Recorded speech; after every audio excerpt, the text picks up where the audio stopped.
Ah, pile poil, j'ai un appel. Pas de chance. Bonjour à tous. Bonjour. Bienvenue dans ce webinaire. Donc, juste pour préciser déjà, pour commencer, la façon dont ça fonctionne. Donc, normalement, vous devez nous voir à la caméra, m'entendre et plus tard entendre mes deux collègues et voir la présentation qui est sur l'écran. Il y a deux onglets aussi qui sont à votre disposition à droite. Un onglet qui est l'onglet chat qui vous permet de communiquer avec l'ensemble des inscrits, c'est-à-dire que ce que vous écrivez dans le chat, tout le monde le voit et tout le monde voit aussi votre nom. Alors, si c'est votre vrai nom que vous avez saisi, ça sera votre vrai nom, effectivement. Et un deuxième onglet qui s'appelle questions, qui est privé pour le coup. Donc, quand vous écrivez dans l'onglet questions, ce sont des questions que seuls mes deux collègues et moi pouvons voir. Et on peut choisir soit de vous répondre de façon personnelle à cette question, soit d'y répondre de manière plus globale à tout le monde, mais sans préciser l'origine de la question. Les questions seront répondues soit au fil de l'eau, soit quand il s'agit de questions un petit peu plus précises ou en fin de chapitrage. Ça sera au bon vouloir de la personne qui est en train de faire sa présentation. Mais en tout cas, n'hésitez pas à l'alimenter au fur et à mesure que vous avez des demandes. La présentation va se passer en trois grosses parties, on va dire. Il y a une partie qui sera plus un rappel du contexte PCB, Endefco, de tout ce qui s'est passé ces dernières années au niveau donc un peu plus corporate. Une grosse partie qui sera consacrée à la technologie MEMS, et les capteurs et les applications qui peuvent en découdre, et une troisième partie qui sera justement un descriptif des principales applications sur lesquelles on peut utiliser la techno et les capteurs qu'on vous présentera. Voilà. Donc moi, je suis Maïwen Courbeau, je suis responsable marketing, communication et digital chez laisser mes deux collègues se présenter. Oui, bonjour, je suis Christian Christian, Medrano. c'est à toi. Ouais, d'accord. Oui, Christian Medrano, donc responsable du marché automobile et ferroviaire pour la France, et je m'occupe également donc de tout ce qui est test et mesure. À toi, Philippe. Et Philippe de Cordemois, responsable du développement commercial de la marque Endefco en Europe. Nous allons donc démarrer par un petit rappel finalement de PCB Piezotronics, pardon, excusez-moi. Pour mémoire, en fait, depuis 2016, la compagnie PCB Piezotronics appartient à MTS System Corporation, qui est une compagnie américaine cotée au Nasdaq, donc leader mondial de tout ce qui est système de test haute performance et de capteurs de précision. Plus de 200 distributeurs dans le monde, 3400 employés et des revenus en 2018 qui étaient de 778 millions de dollars. PCB Piezotronics, c'est une entreprise américaine, donc de l'État de New York à Buffalo, plus précisément. C'est une société donc, qui développe et fabrique des solutions de mesure de grandeur physique. Alors, quand je dis développe et fabrique, ça veut dire qu'il y a la partie conception, la partie usine, donc on possède nos propres usines.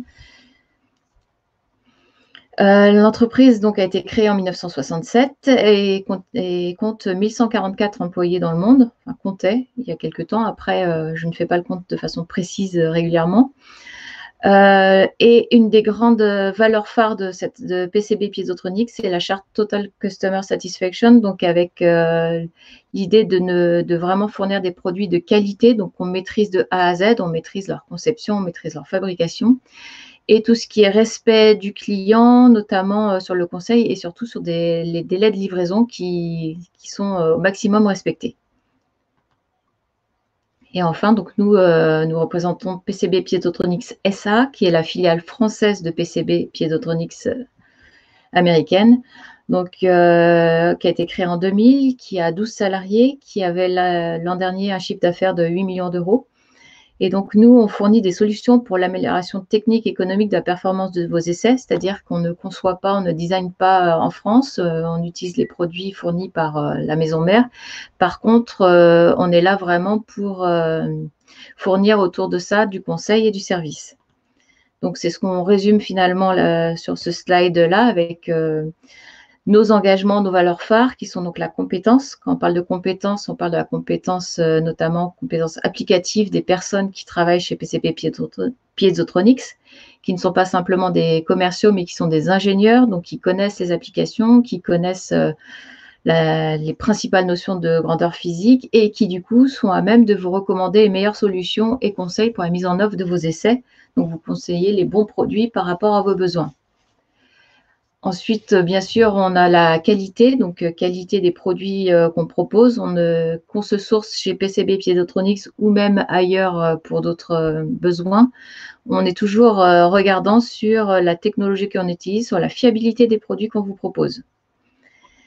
Une grosse notion de service, puisqu'on a travaillé énormément sur notre offre servicielle, avec notamment donc, tout un service de livraison express sur une grosse gamme de produits qui est en stock et qui, du coup, si elle est commandée avant le jeudi, est disponible dès le lundi, livrée directement chez vous, enfin chez vous dans vos locaux. Alors ça, c'est une promesse forte qu'on a depuis des années. À aujourd'hui, dans le contexte actuel qui est un petit peu compliqué avec le confinement, on n'est pas forcément sur le lundi chez vous, mais on reste sur des délais qui sont très, très courts. Notre chaîne logistique est toujours opérationnelle, donc sur les produits qui sont en stock, vous pouvez être livré rapidement. On vous propose aussi un portail client qui est disponible 24 heures sur 24. Sur ce portail client, vous aurez justement cette notion de stock, produits en stock ou pas. Donc, vous pouvez voir directement sur les produits s'ils sont disponibles, si vous pouvez les commander tout de suite et les avoir rapidement. Vous pouvez faire vos devis en ligne. Vous pouvez passer commande en ligne. Et on propose également sur le portail client le service d'étalonnage. Alors, on a un service d'étalonnage qu'on a développé qui est avec une promesse d'immobilisation de vos capteurs de 7 jours ouvrés. Vous pouvez faire votre demande d'étalonnage 100% en ligne et envoyer directement vos capteurs au laboratoire d'étalonnage. Et en termes de service, on propose également de la location de matériel, donc courte ou longue durée. Donc ça, c'est un service qui peut être intéressant si, par exemple, vous n'avez pas de budget d'investissement, mais besoin de réaliser à court terme, très court terme, un essai. On peut vous louer des capteurs. C'est une bonne information à avoir en ce moment. Donc, en gros, on a également une notion très forte de flexibilité dans le sens où là, tout ce que je vous ai présenté, c'est des choses qui sont en place, qui existent, qui sont opérationnelles aujourd'hui. Mais si vous avez d'autres besoins par rapport à vos chaînes de mesure, d'autres, que ce soit des besoins produits, des besoins services, vous pouvez toujours nous en parler. Nous, on s'adapte à votre besoin, on essaye de trouver des solutions adaptées, de monter des nouvelles choses. On arrive au cœur du sujet, puisqu'aujourd'hui, l'objectif de la présentation est de vous présenter la technologie MEMS qu'on propose récemment chez PCB Piezotronics grâce au rachat de la marque Andefco qui a lieu en octobre 2019. Donc, quand je dis qu'on a racheté Andefco, c'est un rachat des brevets de fabrication, des usines, de l'ensemble vraiment de la chaîne Andefco. Donc, Andefco, c'était donc une marque qui est reconnue sur le marché pour ses capteurs haute performance, fondée en 1947, donc en Californie. Donc, c'est également une entreprise américaine. Et Andefco développe et fabrique, tout comme PCB Piezotronics, dans ses propres usines, des capteurs piézoélectriques, mais aussi piézorésistifs et capacitifs. Et du fait du rachat par PCB bénéficie maintenant également de la charte Total Customer Satisfaction et de l'ensemble des services PCB Piezotronics. En termes de marché, je vais passer très rapidement dessus. Juste pour mémoire, on couvre donc le marché de l'aéronautique, du spatial et de la défense, le marché de l'automobile, automobile et transport, bien sûr, qui est ce qui nous intéresse aujourd'hui. On a centré notre présentation sur ce marché-là. Le marché test et mesure, le marché de l'énergie et le marché de l'industrie. En termes de solutions, juste pour rappeler brièvement ce sur quoi on est présent. Donc, on propose des solutions pour tout ce qui est mesure d'accélération et vitesse angulaire, tout ce qui est mesure de vibration et mesure de choc, tout ça avec des accéléromètres capacitifs, MEMS, piézoélectrique, ICP, piézoélectrique mode de charge, piézo-résistif. On a aussi des solutions pour tout ce qui est mesure de pression statique et dynamique, donc avec des capteurs de pression piézoélectrique ou piézo-résistif, de la mesure acoustique et de la mesure de force. Et enfin, pour pouvoir aussi couvrir une plus grosse partie de vos essais, on propose bien sûr des solutions d'excitation telles que des pots vibrants, des marteaux d'impact, des solutions d'étalonnage qui sont des stations d'étalonnage qui peuvent être portables, comme la petite valisette d'étalonnage que vous voyez en bas à gauche, ou des grosses solutions d'étalonnage que vous pouvez intégrer chez vous. Et enfin, bien sûr, pour fournir une chaîne complète, on a toute la gamme d'électronique, de connecteurs, de câbles et d'accessoires de montage. Donc là, c'était vraiment un petit panorama rapide pour vous rappeler ce que peut proposer PCB Piezotronics sous son format actuel, donc PCB Piezotronics plus en DEFCO. Je vais laisser maintenant la parole. Alors, ça devait être à Philippe de Cordemois, mais j'ai l'impression qu'il a disparu pour la partie présentation de la technologie, donc MEMS. Donc, je vais voir si son confrère peut prendre le relais. Donc voilà, j'ai invité Luc, qui est donc le confrère de Philippe de Cordemois, à prendre le relais en l'absence de Philippe, qui a des petits soucis de connexion Internet parce que confinement oblige, il est en famille, ils sont tous connectés pour suivre des webinars, pour faire des conférences, que ce soit les enfants ou les adultes. Et du coup, il a un problème de bande passante. Alors, est-ce qu'on m'entend? Oui, Luc, on t'entend. Super. Du coup, bonjour à tous. Je me présente, je commence par là. Je suis l'ingénieur application donc en support Europe de toute la partie en DEFCO. Donc, on va parler de la partie technologie MEMS, qui est le sujet du webinaire. On commence par présenter les MEMS. Je n'ai pas la main, par contre, Maïwen, pour changer les slides, donc je te fais confiance, s'il te plaît. Voilà. L'intérêt du MEMS en industrie, son intérêt principal, c'est sa dimension qui est miniature. Quand on regarde sur la photo qui est complètement à gauche, on voit un composant CMS qui est de petite dimension. Il faut imaginer que le MEMS, lui, est l'élément sensible à l'intérieur du composant qui est déjà petit. Donc, cette fois-ci, si on regarde sur la partie droite, on a un zoom avec une échelle qui est marquée de 20 micromètres. Donc, imagine bien que les cavités, les usinages, les dimensions des différentes parties composant la structure, on est de l'ordre de quelques dizaines de nanomètres. Donc, le MEMS, ça veut dire système micro-électromécanique. Alors, tous les mots qui le composent sont importants parce que système, c'est un assemblage de différentes parties silicium et associé à un process de fabrication. Mécanique parce qu'on va travailler donc sur de l'usinage et de l'assemblage de composants parmi d'autres. Électro parce qu'automatiquement, on va y associer des réponses électriques au niveau du comportement mécanique de la pièce. Et micro, voilà, la partie dimensionnelle. L'aspect monobloc, j'expliquais, c'est un assemblage, mais c'est un assemblage à dimension microscopique. On l'appelle monobloc parce qu'une fois que tout le process est fini, les composants qui sont principalement en silicium sont agglomérés et forment un bloc unique. On le compare à des assemblages plutôt de type robotique ou de type manuel qui peuvent intégrer des défauts d'interaction d'une pièce à l'autre. Ce n'est pas le cas des capteurs MEMS. Donc, on part sur des composants petits. L'aspect miniaturisation permet son intégration dans des équipements. Les cas en industrie les plus simples et cités en exemple, c'est les téléphones mobiles que tout le monde a désormais. On a un accéléromètre, un inclinomètre, c'est du MEMS qui est à l'intérieur. On voit aussi que comme c'est miniature, et que ça peut être automatisé, on a des lancements en série qui sont possibles pour des grands volumes.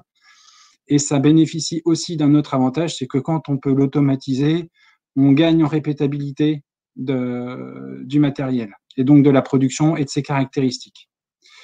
Merci Maïwen pour le changement. La méthode de production du MEMS, initialement l'élément souche, c'est un disque de silicium. Globalement, son épaisseur varie de 110 microns à 1,2 mm, sur laquelle on va avoir des profils et des feuilles calibrées qui seront positionnés pour faire de la dépose de couches minces, un système de bombardement. On va y ajouter de la gravure pour définir les différentes pièces qui seront composées dans cet élément mécanique. Ah, Philippe a l'air de revenir. On va donc y associer donc des couches supérieures de différents étages qui seront érodées dans des bains, de telle sorte à faire les usinages qui feront justement la séparation des différentes pièces. On va y passer donc dans des étuves thermiques. Philippe, tu me dis juste quand tu redeviens disponible, je te repasse la main. Et donc, on va tout agglomérer, nettoyer, découper pour séparer chacun des éléments sensibles et les tester, donc de cette partie composant. J'ai oublié de préciser pourquoi le silicium. Moi, je trouve que c'est très important. Le silicium a une propriété qui est magnifique en mécanique. Il n'y a pratiquement pas d'hystérésis et il n'y a pratiquement pas de fatigue quand on sollicite l'aspect mécanique du silicium. Donc, on obtient des durées de vie de ces composants qui se chiffrent en milliards de cycles. Donc, c'est pas ça qui devrait limiter l'utilisation du matériel. Je pense que voilà, merci, tu peux passer sur la je peux prendre la suite si tu veux, Luc. Voilà. Vas-y. Excusez-moi. Reviens en arrière sur exactement tout ce qui vous a été dit jusque-là, mais juste pour vous donner des ordres de grandeur, j'ai entendu la notion d'éléments microscopiques. On travaille des wafers de silicium qui ont un diamètre à peu près de 2,5 inches. Quand on commence à usiner le wafer, il a une épaisseur qui est à peu près de 1200 micromètres pour arriver au final à un élément sensible qui a une épaisseur de 7 micromètres. Ça vous donne une idée des dimensions dont on parle. À l'écran, vous voyez deux étapes de la production de capteurs MEMS. Sur votre droite, vous avez un opérateur qui est en train d'intégrer l'élément sensible dans un boîtier qui est destiné à des mesures de choc haut niveau. Et sur la gauche, vous avez un système de test qui permet de tester en série plusieurs éléments sensibles qui sont destinés à des accéléromètres de crash automobile. L'intégralité de ce processus est fait dans notre usine de Sunnyvale, c'est-à-dire en Californie, au sud de San Francisco, au cœur de la Silicon Valley. Andefco avait et a toujours sa propre usine avec ses propres machines, ses propres personnels pour la production, le test, l'étalonnage des éléments sensibles MEMS. Donc, c'est vraiment notre centre d'expertise pour tout ce qui est MEMS. Cette usine est certifiée ISO 9001. Elle représente une surface d'à peu près 2000 mètres carrés, dont 300 mètres carrés de salle blanche et uniquement une trentaine de personnes, ce qui au premier abord peut sembler assez faible, mais compte tenu du fait que la production des MEMS est automatisée et du fait que uniquement des personnes dédiées à la production sont sur site, en fait, ce qu'il faut retenir, c'est qu'on a 30 personnes dédiées à la fabrication de nos éléments sensibles MEMS. Tout notre bureau d'études engineering est situé ailleurs et n'est pas basé à Sunnyvale. Ils sont plus au sud, toujours en Californie, mais plus au sud de Los Angeles. Une fois qu'on a cet élément MEMS, Andefco fait deux utilisations bien distinctes, deux technologies distinctes à partir de MEMS. La première, c'est la technologie piézo-résistive, à partir de laquelle nous fabriquons à la fois des accéléromètres et des capteurs de pression. Et la deuxième technologie utilisée, c'est la technologie capacitive, à partir de laquelle on fait principalement des accéléromètres et relativement récemment des capteurs de vitesse angulaire. Donc, on va couvrir ces différentes technologies et les différentes catégories de produits qui résultent de ces différentes technologies, en commençant par les accéléromètres piézo-résistifs MEMS. Donc, la notion de technologie piézo-résistive date de 1830. Elle repose sur une construction à base d'un pont de Weston. Et si vous regardez ce qui est représenté en bas avec la couleur et les flèches, vous avez un élément sensible sur lequel sont positionnées des jauges rouges et vertes. Et lorsque cet élément ou cette masse va être soumise à une accélération et qu'elle va se déplacer de haut en bas, elle va créer une contrainte, une tension sur des jauges. Et ces jauges-là, montées en pont de Weston, vont créer un déséquilibre du pont. Donc, le principe de fonctionnement, c'est qu'on alimente un pont de Weston et lorsque l'élément sensible va se mettre en déplacement, il va y avoir un certain nombre de contraintes qui vont s'appliquer à des jauges. Ces jauges vont déséquilibrer le pont de Weston et c'est ce déséquilibre du pont qui va créer un signal de sortie proportionnel à l'accélération. L'exemple qui est donné avec les jauges rouges et vertes est un exemple d'une conception qui n'est pas une conception MEMS, qui est une conception à jauge collée, conception utilisée principalement pour des capteurs avec un amortissement à huile, dont on parlera un petit peu plus tard. C'est juste pour expliquer le principe de fonctionnement. Au-dessus, vous avez quelque chose qui ressemble à une échelle bleutée, qui est pour le coup un véritable élément MEMS, donc monobloc à partir de silicium, sur lequel on a une masse, et au bout de la masse, on vient appliquer des contraintes avec des jauges qui sont des jauges sculptées dans du silicium. Typiquement, la sortie d'un pont de Weston est en millivolts et on parle de quelques centaines de millivolts pour une pleine échelle de sortie. 300 millivolts est typiquement l'ordre de grandeur pour la sortie électrique d'un pont de Weston. Principal avantage de la technologie piézoresistive, la première, c'est la capacité de mesurer du continu ou une accélération statique. En reprenant l'exemple en bas de l'écran, on se rend bien compte que si la masse est soumise à la gravité, cette masse va être attirée vers le bas et ce premier déplacement de la masse va créer une tension-compression des jauges qui va créer un signal électrique. Donc, la technologie piézorésistive permet la mesure d'accélération statique, permet de mesurer jusqu'au continu. C'est une technologie qui est également particulièrement adaptée à la mesure d'impact et de choc, même de choc très haut niveau. L'imitation de la technologie piézorésistive, elle n'est absolument pas faite pour la mesure de vibration haute fréquence. On peut faire des mesures en haute fréquence, mais pas des mesures vibratoires en haute fréquence.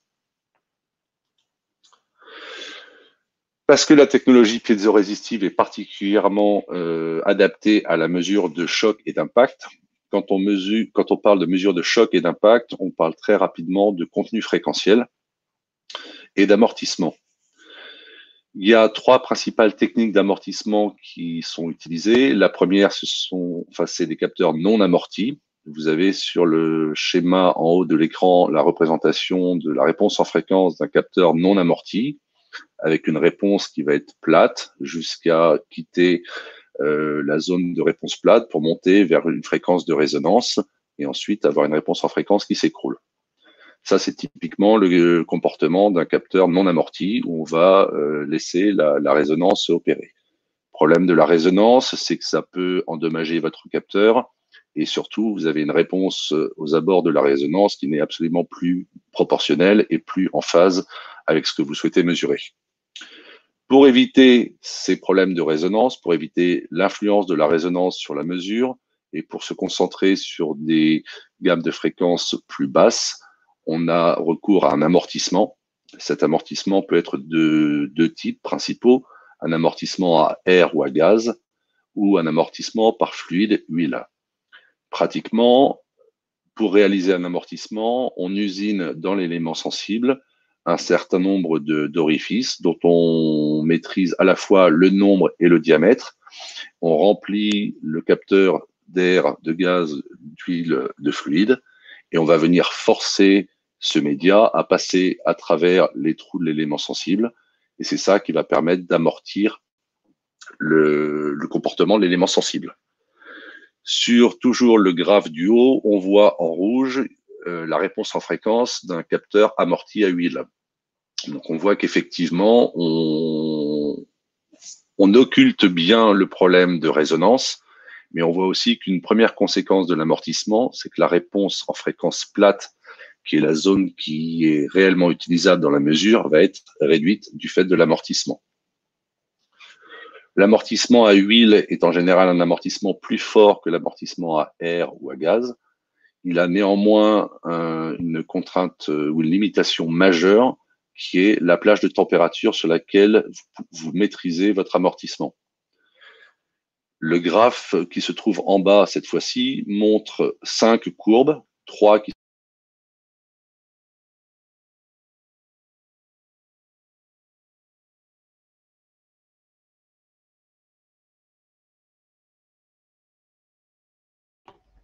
Alors, on a à nouveau perdu Philippe, donc Luc arrive à la rescousse. Merci Luc. Donc, il était sur la partie comportement de l'huile en température, c'est-à-dire que si jamais on monte l'huile a une viscosité qui est variable donc en température, à 100 degrés, elle va se comporter comme de l'eau. Si on descend, elle va augmenter sa viscosité et Philippe revient. Elle va se comporter comme du beurre. Ça va être assez original comme session. À l'inverse de l'air qui, lui, a des propriétés, c'est un fluide cette fois-ci qui est compressible, mais qui ne va pas avoir de grands changements de comportement en température. Philippe, tu es là à nouveau, j'entends du bruit. Donc, pour résumer, on n'a pas mis les vidéos en route, comme ça, vous ne savez pas qui est Laurel, qui est Hardy, mais en tout cas, vous voyez qu'on fait un couple assez efficace. Pour résumer, vous avez plusieurs questions à vous poser quand on parle d'amortissement. C'est est-ce que je veux un amortissement très fort et est-ce que je suis dans des conditions de température qui sont stables, auquel cas l'amortissement à huile est le meilleur amortissement pour avoir la meilleure technique, pour avoir un fort amortissement. Si par contre vous avez des plages de température qui sont très variées, vous ne maîtriserez pas aussi bien votre coefficient d'amortissement en utilisant un capteur amorti à huile. Il y a d'autres problèmes avec l'huile comme l'étanchéité du boîtier et le coût de fabrication de ces capteurs. Mais voilà en gros les technologies qui étaient disponibles jusque-là. Et quand je dis jusque-là, c'est parce que Andefco a introduit il y a un peu plus d'un an une nouvelle technologie qui permet des caractéristiques extrêmement intéressantes. Et c'est une technologie que l'on appelle le multimode damping. C'est une technologie qui a été parfois assez mal comprise lorsqu'elle a été introduite, parce que dans la notion de multimode damping, il y a beaucoup de personnes qui ont considéré que c'était le damping, donc l'amortissement, qui avait plusieurs modes. Donc, je vais essayer de vous expliquer le plus clairement, malgré les schémas assez statiques de cette présentation, ce qu'est le multimode damping et quels sont les intérêts. Jusque-là, nous avions des éléments sensibles qui fonctionnaient principalement dans un mode qui est un mode qu'on pourrait qualifier de trampoline, où on comprend bien ce que ça veut dire. Vous avez l'élément sensible qui va se déplacer de haut en bas et qui va appliquer des contraintes, et ces contraintes vont déséquilibrer le pont. Ce mode de fonctionnement a une fréquence de résonance qui est aux alentours de 25 kHz. Du fait que Andefco travaille ses propres wafers en silicium qui sont relativement petits, qu'on a peu d'éléments produits par élément, on a pu implémenter d'autres modes de fonctionnement de nos éléments sensibles. Et on a découvert qu'en fait, en rajoutant un degré de liberté à notre élément sensible, et en permettant à notre élément sensible de fonctionner également en torsion, on avait un phénomène extrêmement intéressant qui était que notre élément sensible maintenant commençait dans des fréquences relativement basses par un mode de fonctionnement suivant le mode trampoline. Et à partir du moment où la réponse en fréquence de ce mode-là n'était plus tout à fait plate et commençait à s'orienter doucement vers une fréquence de résonance, on avait un mode torsion qui venait se superposer à ce mode trampoline. Et en fait, en combinant ces deux modes, on a un comportement global du système qui permet d'avoir des caractéristiques d'amortissement très intéressantes. On a essayé de représenter ce mode de fonctionnement sur le schéma qui est complètement à droite, où si on regarde de manière attentive, on s'aperçoit qu'il y a 4 bras qui soutiennent l'élément sensible. En basse fréquence, l'élément sensible va fonctionner comme un trampoline et à partir d'une certaine fréquence, à ce mode de trampoline, va venir se superposer un mode de torsion. Le mode de torsion étant en gros une rotation suivant une diagonale de l'élément sensible. Il y a 2 caractéristiques extrêmement intéressantes dans ce multimode damping. Le premier, c'est que on a une réponse en fréquence plate étendue. Pourquoi? Parce qu'au moment où le mode trampoline commençait à dévier de la réponse plate pour aller vers la fréquence de résonance, on a le mode torsion qui vient se superposer et qui, lui, est plat à ces fréquences-là. J'ai oublié de préciser précédemment que le mode torsion, lui, avait une fréquence de résonance qui était beaucoup plus élevée que le mode trampoline et qui était plutôt aux alentours de 35-40 kHz. Donc, sur ce schéma, vous voyez à gauche la réponse en fréquence d'un capteur qui fonctionne exclusivement en mode trampoline. Et on voit qu'à partir de 3 kHz, on a une courbe qui commence à partir gentiment vers le haut, vers une éventuelle résonance. À droite, vous avez la réponse en fréquence d'un capteur utilisant la technique de multimode damping. où on voit que la réponse en fréquence bleue est plate bien au-delà de 3 kHz du fait de la superposition des modes. Et on voit aussi, en continuant après 10 kHz, bien que l'échelle soit en dB, qu'on n'a pas de résonance jusqu'à au moins 30 kHz. Et en fait, la combinaison de ces deux modes permet donc d'obtenir une réponse en fréquence plate plus large et surtout de supprimer la résonance jusqu'à au moins 35 kHz. Et c'est pour ça qu'on appelle ça multimode damping.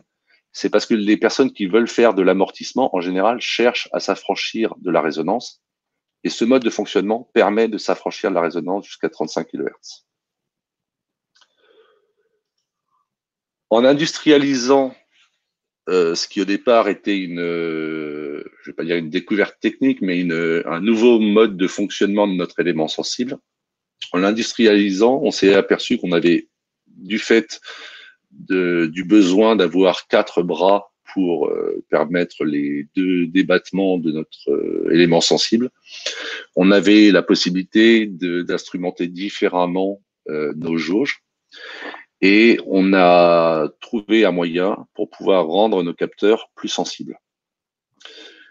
Donc, on avait déjà implémenté le multimode damping sur un certain nombre de nos modèles et ça c'est relativement récent, ça fait à peu près 6 mois que ça prend son essor.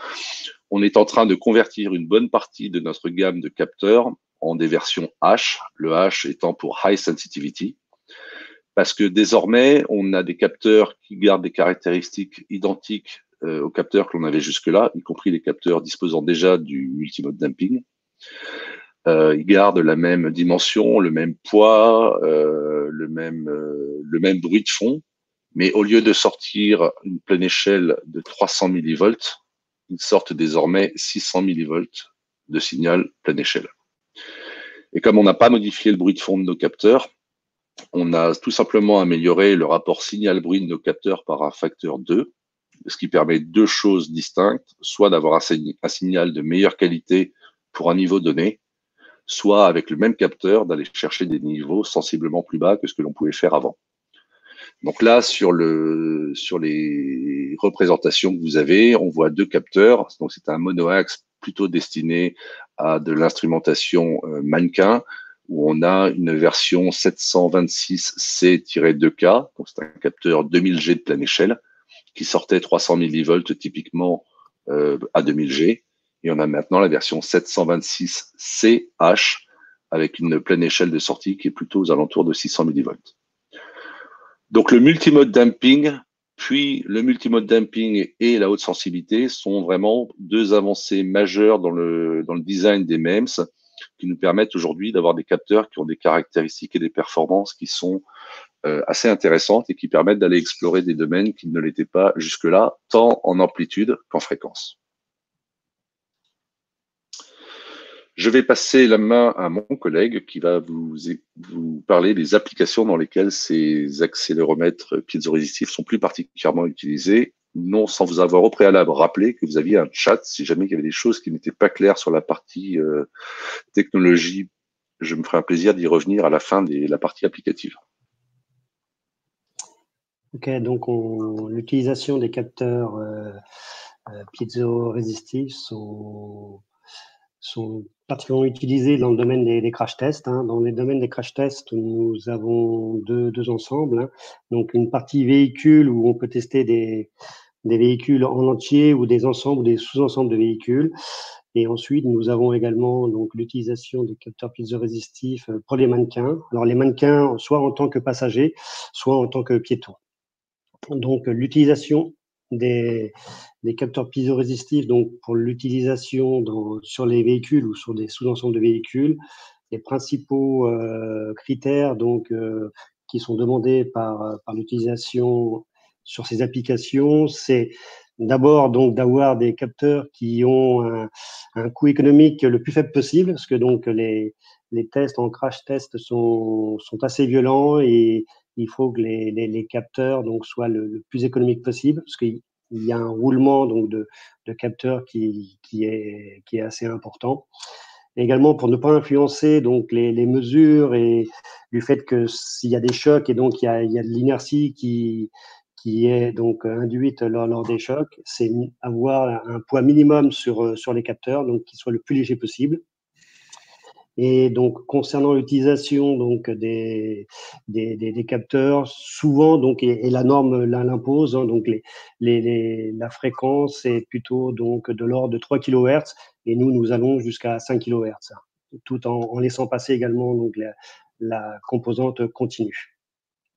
Les options aussi qui sont également demandées par les utilisateurs pour simplifier donc la mise en place des capteurs, parce que en général, il y a une quantité assez importante de capteurs lors des crash tests, c'est d'avoir des capteurs qui soient pré-câblés et qui puissent être identifiés, hein, donc avec des puces Dallas ou des TEDS. Hein. Donc, ce que demandent également les utilisateurs, c'est de pouvoir, parce que lors des crash tests, souvent, il peut y arriver qu'il y ait des câbles qui soient arrachés ou des connecteurs qui soient défaits. Donc, c'est de pouvoir avoir une possibilité de réparation par l'opérateur, par les opérateurs, donc des capteurs pour pouvoir les réutiliser derrière. Et évidemment, pour pouvoir les réutiliser, il faut pouvoir retester, revérifier les capteurs assez facilement pour pouvoir être sûr de leur véracité lors des prochaines mesures. Donc ça, c'est pour la partie véhicule. Il en va plus ou moins de même pour la partie des mannequins, hein, qu'on utilise soit en entier, soit une partie du mannequin, hein, la tête, le torse ou les membres. Où là, il faut avoir des capteurs de faible dimension, également qui soient le plus léger possible, qui puissent fonctionner donc en monoaxe et également en triaxe. Concernant les bandes de fréquence, ce sont à peu près les mêmes que sur celles utilisées dans le véhicule, c'est-à-dire qu'on peut aller jusqu'à 5 kHz. Et comme sur les véhicules, il y a un grand nombre de capteurs également sur les mannequins, il est demandé à ce que les capteurs puissent être pré-câblés, identifiés, hein, encore une fois avec les puces Dallas ou les TEDS, et évidemment que la manipulation donc des capteurs puisse être le plus simple possible, hein, qu'on puisse les monter, les démonter, les remonter. Donc pour l'utilisation sur les applications des crash tests, hein, on a une gamme assez large de capteurs, hein, une gamme plutôt dédiée pour les mannequins qu'on voit sur le haut du tableau de droite, hein, où on a même le capteur 72-64H qui est donc homologué au NCAP, hein, pour faire des tests normalisés, où là on va sur une gamme donc dans le domaine des crash tests jusqu'à 2000 G, hein, donc avec une notion donc de double amortissement, comme l'a expliqué tout à l'heure Philippe. Hein. Donc ça, la famille des 72-64, avec amortissement ou non amorti, sont surtout utilisés pour les mannequins. Ensuite, sur les véhicules, on utilise la gamme des séries donc 757 et 701, où là, ce sont les capteurs du bas, hein, où on peut les avoir donc avec double amortissement, avec un montage mécanique à visser ou un montage à coller. Donc ensuite, on a également donc des capteurs triaxes, hein, qu'on a également donc en version double amorti ou non amorti, hein, qu'on peut avoir également avec des systèmes de détrompage, hein, pour être sûr de les mettre dans le bon sens, hein, pour savoir où est le X, le Y et le Z. C'est pareil, point de vue grandeur et amplitude, on va jusqu'à 2000 G, hein, et donc ça, c'est utilisé aussi bien sur les mannequins que sur les véhicules. Ensuite, on a une application donc qu'on utilise dans les chutes, hein, où là donc les capteurs piézorésistifs donc permettent de faire des mesures dynamiques de choc, hein, et c'est surtout utilisé ça par rapport donc aux essais sur les casques, hein, donc dédiés au monde automobile, hein, entre autres pour les motards, où là, on utilise des fréquences qui vont jusqu'à 3 kHz, hein, comme la norme le demande, où là, ce qu'il faut, c'est pouvoir valider suivant les normes, hein, l'utilisation et des casques. Donc là, ce qu'il faut, c'est pouvoir mesurer des impacts assez forts sur le casque pour valider le casque. Ensuite, on utilise également donc les capteurs donc de piézorésitifs de choc dans le domaine des ceintures de sécurité, donc pour voir s'ils tiennent donc à des valeurs jusqu'à 2000 G. Et encore une fois, on est encore sur la même base de fréquence, hein, donc on est sur les 3 kHz. Où là, donc, on peut également, du fait qu'on passe la partie continue, par une double intégration, pouvoir faire les mesures de déplacement. Il peut être utilisé donc, pour les ceintures de sécurité. Donc, les capteurs donc, utilisés dans ce domaine-là, donc, on va évidemment à 2000 G, mais on peut avoir sur certaines applications des besoins d'étendue de mesure un peu plus élevés, où là, on pourrait aller donc sur la gamme des 727, on pourrait aller jusqu'à des gammes de 60 000 G, avec des bandes de fréquence beaucoup plus élevées, parce que là, donc, la fréquence de résonance du capteur est de l'ordre de 700 kHz. Et ensuite, on a un autre capteur qui, lui, est limité à 10 000 G, où là, on utilise l'amortissement AR, où là, on a des bandes de réponse en fréquence jusqu'à 8 kHz. Donc, ensuite, on a également les mêmes capteurs donc en mode triaxe. Là, on travaille en double amortissement et on va jusqu'à 2000 G en étendue de mesure, et on a des fréquences donc un peu plus basses, parce que là, on travaille jusqu'à 1500 Hz sur chaque axe. Là, il y a deux types de montage, hein, soit le montage à visser, soit le montage à coller. Et on a également après d'autres capteurs comme le 72-74 qui est non amorti pour les personnes qui veulent voir tous les phénomènes et pouvoir donc faire du pré-traitement ensuite. Et on en a un qui est largement amorti, hein, qui va jusqu'à 60 000 G. Et là, il y a uniquement donc un montage par vis. On a également l'utilisation donc des capteurs donc de très très haut niveau, donc pour tout ce qui est essai de choc sur par exemple sur des pare-brises, donc dans le domaine automobile, hein, où là ce qui rentre en ligne de compte, c'est être sûr que ce que l'on mesure soit la réalité, hein, que ça représente bien le phénomène physique qui a lieu. Évidemment, on travaille avec des fortes amplitudes, donc parce que là, on peut aller à 60 000 G jusqu'à 200 000 G. Hein.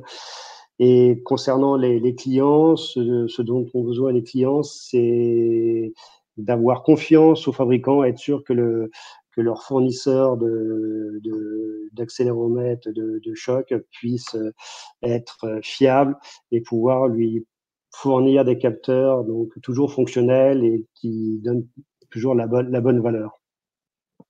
Donc, les utilisations dans le domaine pyrotechnique, c'est utilisé sur tout ce qui est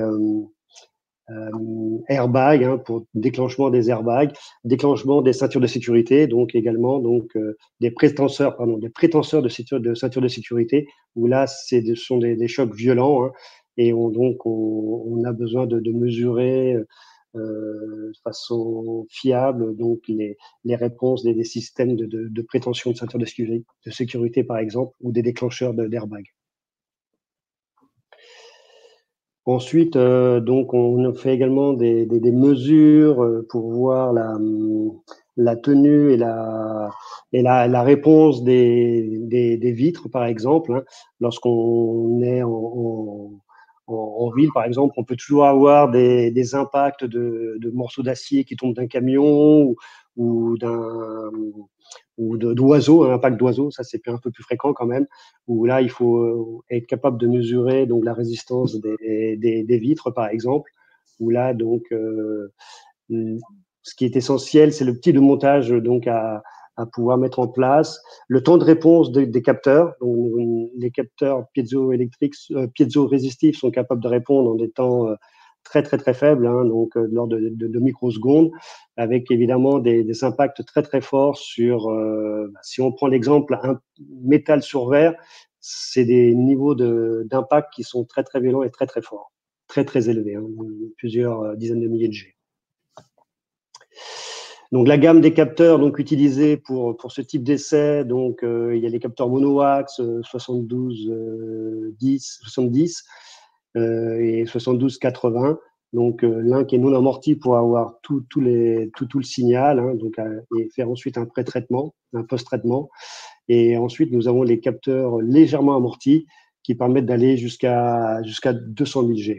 Ensuite nous avons différents types de montage possibles, hein, donc à interface à visser, donc avec des différents types de filtrage. Ensuite, nous avons également le mode triaxe, non amorti et légèrement amorti, hein, donc avec des valeurs de fréquence pour le non amorti qui vont jusqu'à 700 kHz, et pour le légèrement amorti, on va entre 100 et 130 kHz.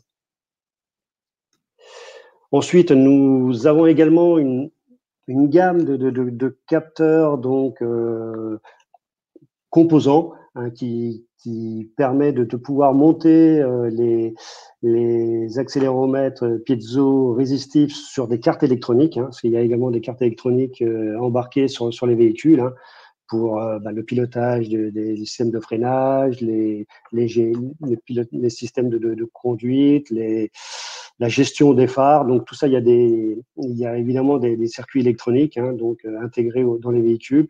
Et donc nous fabriquons également des capteurs piézo-résistifs qui peuvent être montés sur les cartes électroniques pour pouvoir valider des mesures et voir les chocs que subissent les cartes et pouvoir donc les améliorer. Donc là, on a du monoaxe, on a également du triaxe.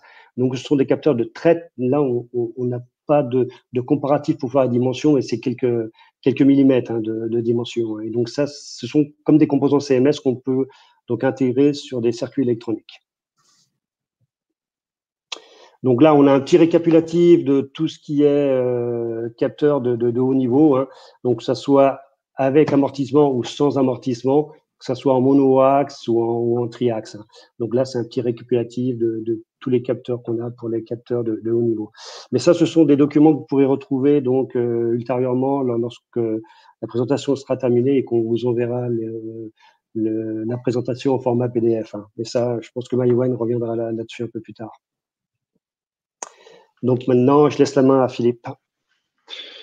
Donc juste avant d'attaquer la prochaine technologie pour laquelle Andefco utilise des capteurs MEMS, donc en rapide résumé sur la technologie accéléromètre piézo-résistif, donc des capteurs qui vont sortir entre 300 et 600 millivolts pleine échelle, qui couvrent des gammes d'accélération qui peuvent aller de quelques centaines de G jusqu'à 200 000 G, et une question cruciale à se poser sur amorti, légèrement amorti ou pas amorti, en fonction de l'endroit où vous montez votre capteur. Un capteur monté sur un châssis de véhicule, une partie extrêmement rigide, et un capteur monté dans un mannequin ne seront pas exposés au même contenu fréquentiel. Et un capteur à l'extérieur d'un casque qui sera directement en contact au moment de l'impact, et un capteur à l'intérieur d'un casque qui aura plutôt pour vocation à mesurer la capacité d'absorption du casque n'auront pas non plus les mêmes caractéristiques et le besoin de supporter la même gamme de fréquences. Encore une fois, les étendues de mesure que l'on couvre avec des accéléromètres piézo-résistifs est extrêmement large, mais on aura toujours cette contrainte de relativement faible niveau de sortie. Attention à bien choisir la gamme la plus adéquate par rapport à ce que vous souhaitez mesurer. Partir sur un capteur qui aurait une étendue de mesure extrêmement large pour pouvoir avoir une réponse en fréquence plate la plus large possible, et pas forcément un choix judicieux si le niveau que vous avez à mesurer est relativement faible. Vous serez en pourcentage des 300 millivolts de pleine échelle de sortie. J'enchaîne sur la technologie capacité variable. Donc, pour l'instant, c'est vraiment concentré sur des mesures d'impact, de choc, jusqu'à des chocs très haut niveau. La technologie capacité variable va nous emmener dans un domaine qui est complètement différent. Le principe de la capacité variable a été développé en 1745.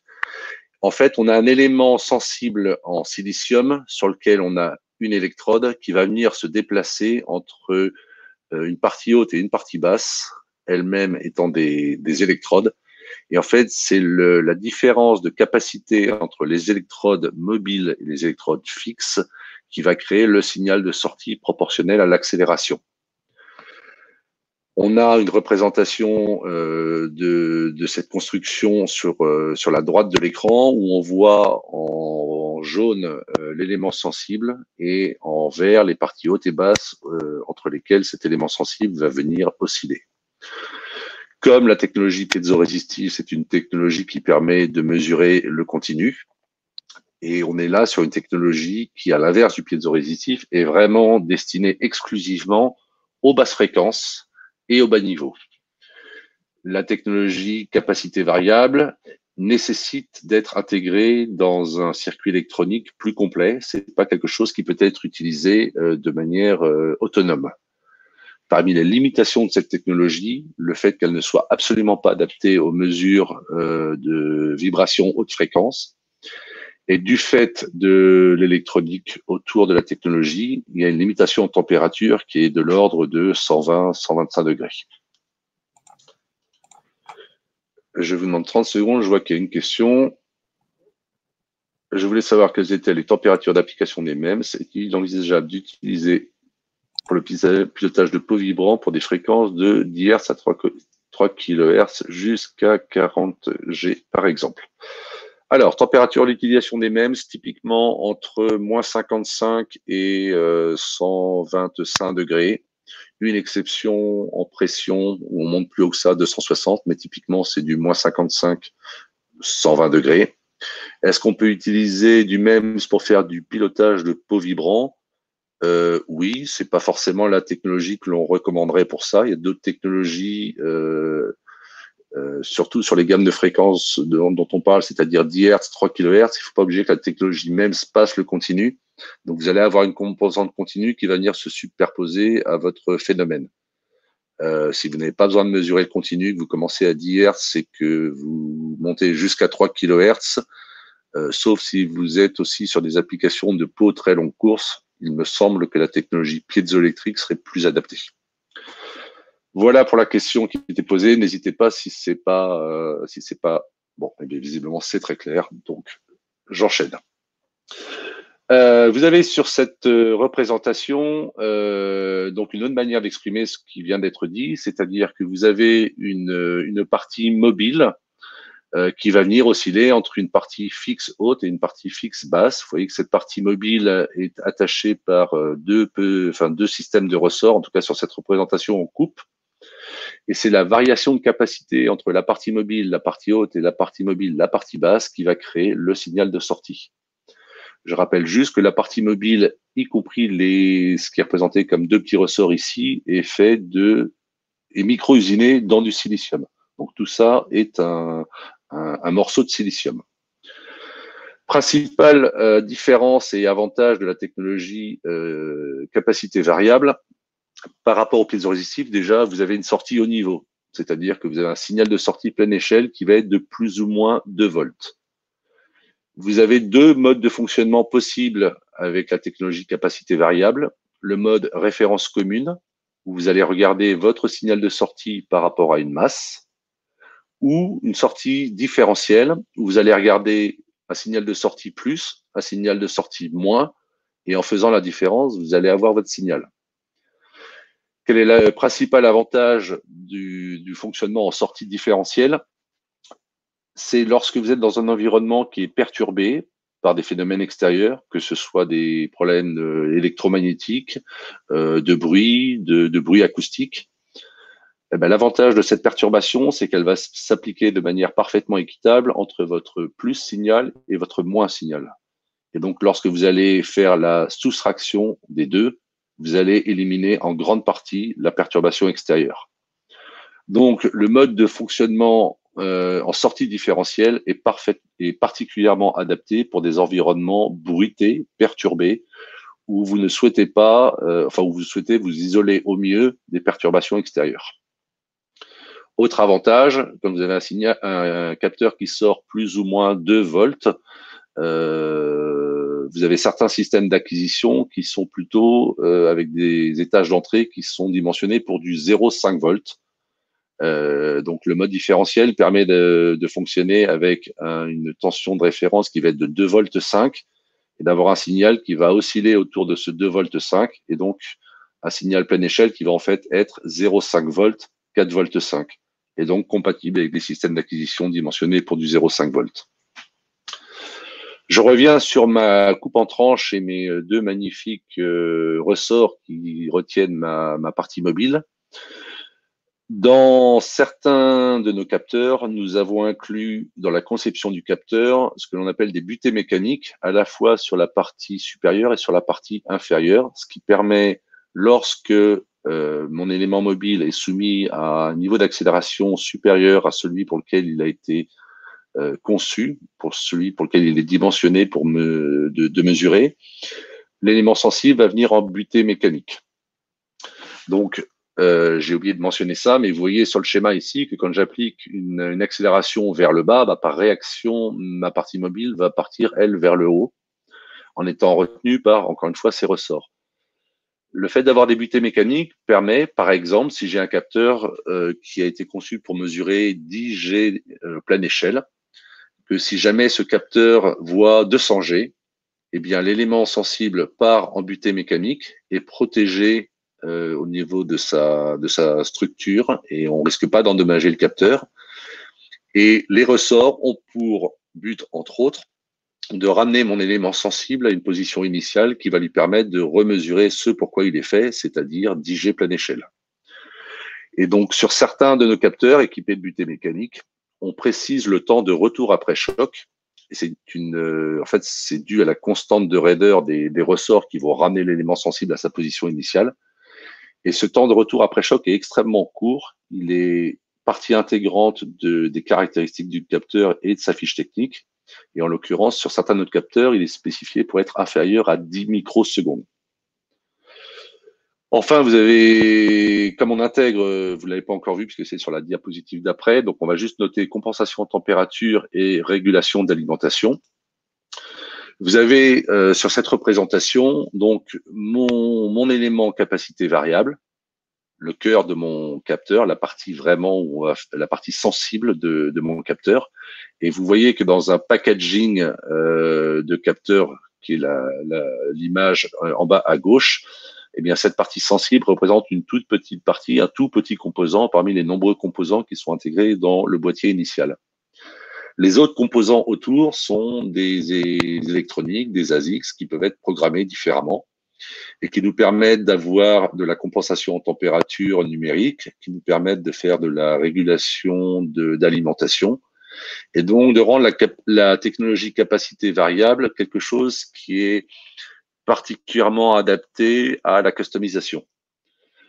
On a la possibilité de programmer nos ASIC différemment en fonction des utilisations. Si vous êtes dans les essais en vol, ce qui est assez peu le cas dans l'automobile, mais on peut imaginer que vous ayez besoin d'opérer jusqu'à des températures de -50 et que vous soyez principalement intéressé pour des équipements qui volent par des plages de température négatives. À l'inverse, si vous êtes dans le domaine du moteur, vous serez plutôt intéressé par des compensations de température sur des températures haute température, pardon. Et donc, on a la possibilité de programmer les ASIC et les différents électroniques qui constituent le capteur complet pour répondre à des problématiques particulières. On a notamment la capacité de faire de la régulation d'alimentation pour être compatible avec une alimentation du type batterie de véhicule ou ferroviaire, embarqué, avion, bateau, enfin tout type d'alimentation électrique. Vous voyez sur la représentation en bas à droite les petits filaments qui font tout le tour de l'élément sensible, qui, je le rappelle, sont en silicium, micro-usinés dans le wafer dès le départ, qui assure à la fois le retour après choc et le système de suspension de l'élément sensible pour lui permettre de se déplacer entre le point haut et le point bas. Je passe la main à Christian pour la partie applicative. Voilà, donc les capteurs à capacité variable donc sont surtout utilisés donc lorsqu'on a besoin d'amplitude d'accélération inférieure à 200 G et que l'on travaille également donc sur des fréquences assez basses, parce que donc on va jusqu'à 1500 Hz en fréquence. Et une des applications, donc, c'est dans le domaine automobile pour le confort des passagers. Donc, ce qui est demandé donc sur le confort des passagers, c'est évidemment avoir des accélérations faibles, parce que donc c'est quelques G, que l'on peut mesurer donc lorsqu'on est à l'arrêt, moteur allumé ou là il peut y avoir une vibration donc générée par le moteur, surtout lorsqu'on parle de moteur diesel par exemple. Et également lorsque on est en roulage en ville, où on peut croiser différents obstacles, des nids de poules, des passages à niveau et autres, où là on veut faire des mesures donc de faible amplitude en accélération avec des fréquences basses, et on veut donc être capable de les mesurer de façon répétitive. Donc l'une des applications dans le domaine du confort, donc c'est avoir donc des mesures donc réelles, rapides. Même lorsqu'on est sur des routes, on peut avoir on a choisi un capteur qui puisse faire des mesures, par exemple, de 5G, mais qu'on est sur la route. Après, on peut avoir des obstacles qui font que l'accélération peut monter beaucoup plus haut. Donc, les butées mécaniques qui sont intégrées sur les capteurs capacitifs en DEFCO donc permettent d'encaisser donc ces saturations et de revenir très rapidement donc à la mesure réelle. Et donc, ce que demandent les utilisateurs lorsqu'ils font des mesures de confort de conduite, c'est d'avoir un signal stable, fidèle et qui puisse revenir donc à son état initial et pouvoir faire des mesures de contrainte constante. Donc là, on va voir donc un exemple sur une petite vidéo où on voit donc un accéléromètre 777 monter sur le toit du véhicule et qui va donc circuler sur les voies publiques et traverser un moment donc un passage à niveau où il y a 2 voies de circulation de train, donc où il y a 4 rails. Donc et on va voir après coup donc les mesures qui sont réalisées grâce au capteur MEMS. Donc là, on va voir donc avec le capteur donc en DEFCO et butée intégrée, bien voir les 4 pics où là donc ce sont les 4 rails donc lors du passage du passage à niveau justement. Là, c'est ce que permet la courbe en rouge de mesurer le capteur donc en DEFCO, et la courbe en bleu, c'est ce que donc d'autres fabricants donc peuvent fournir en tant que mesure, qui n'utilisent pas la même technologie que nous. Donc, nous, on est capable donc d'avoir des mesures continues donc de faible amplitude, de pouvoir mesurer des chocs et de pouvoir les mesurer, on va dire, assez rapidement. Et donc, avec un retour assez rapide du capteur et faire des mesures fiables. Donc, ensuite, tac. Voilà, donc les autres applications donc des capteurs capacitifs, c'est non plus le confort du passager pour avoir les mesures et les ressentis des passagers, mais c'est le comportement du véhicule donc lors d'utilisation sur différents types de routes ou de couloirs ou d'autoroutes, donc ou même des trajets en mode tout-terrain, par exemple. Donc, ce qui est intéressant de voir là, c'est le comportement du véhicule, sa tenue de route. Et évidemment, tout ça également sert à protéger les passagers qui utilisent le véhicule. Donc, ce qui permet de mesurer donc le comportement du véhicule et toutes les incidences qu'il y a donc sur le passager. Donc, concernant le comportement du véhicule, ce qui est intéressant, c'est de faire des mesures réelles, évidemment rapides, de pouvoir donc encaisser des pics et de pouvoir et de pouvoir revenir à des mesures réelles une fois que le pic est passé. Hein. Donc, et ça permet donc du fait que les capteurs capacitifs permettent de passer le continu, également de faire des mesures en faisant une double intégration des mesures de déplacement, hein, par exemple du moyeu par rapport au châssis du véhicule. Donc, ça permet de faire des mesures donc fiables et ça permet de faire également des mesures en continu. Et donc, on est capable, du fait de la précision des capteurs DEVCO, donc de faire des mesures de déplacement précises, même si les déplacements sont faibles. Donc, les capteurs utilisés donc, dans ces types de mesures sont donc les capteurs. L'un des premiers, c'est le 771, hein, qui ressemble, on va dire, à un capteur piézoélectrique. Hein. C'était tout simplement pour le mettre à la place d'un capteur piézoélectrique. Mais bon, les gammes les plus utilisées, ce sont les 770 et les 7290. Hein. Donc, les 770, on peut les monter soit donc à visser, soit donc à coller. On a également ensuite les 790, où là, donc, ils sont pré-câblés et on peut aller jusqu'à des mesures jusqu'à 200 G, mais ils sont capables de supporter, ils acceptent donc des surcharges et des chocs jusqu'à 10 000 G. Voilà, on a également une gamme de produits donc capacitifs en triaxe. Hein. Donc on a le triaxe 7298, hein, donc qui est hermétique, hein, qui est IP67, qui est en titane, qui va à des mesures de 2G jusqu'à 200 G. Donc avec un connecteur, hein, qui est évidemment compensé en température, hein, et nous avons le capteur, on va dire un peu plus économique, hein, en composite, hein, qui va de 2G également à 2000 G et qui a une réponse en fréquence qui va jusqu'à 1000 Hz. Ensuite, je laisse la main à Philippe. Avant de passer sur une autre application de la technologie capacité variable, et compte tenu de l'auditoire qui nous fait l'honneur de venir aujourd'hui, je vois qu'il y a pas mal de personnes qui sont dans le domaine du ferroviaire. Je voudrais juste vous parler très brièvement d'applications dans le domaine du ferroviaire. On a été confronté à des gens qui voulaient faire des mesures extérieures à des véhicules sous caisse, notamment de systèmes de bogies, de suspension, et qui ont utilisé la technologie capacité variable pour la capacité à résister à des projections de pierres qui venaient du ballast sur des véhicules qui se déplaçaient relativement vite, et d'être capable de mesurer juste après la suspension. Donc voilà, je sais qu'on a beaucoup discuté véhicules automobiles dans cette présentation, mais ça s'applique aussi parfaitement aux ferroviaires.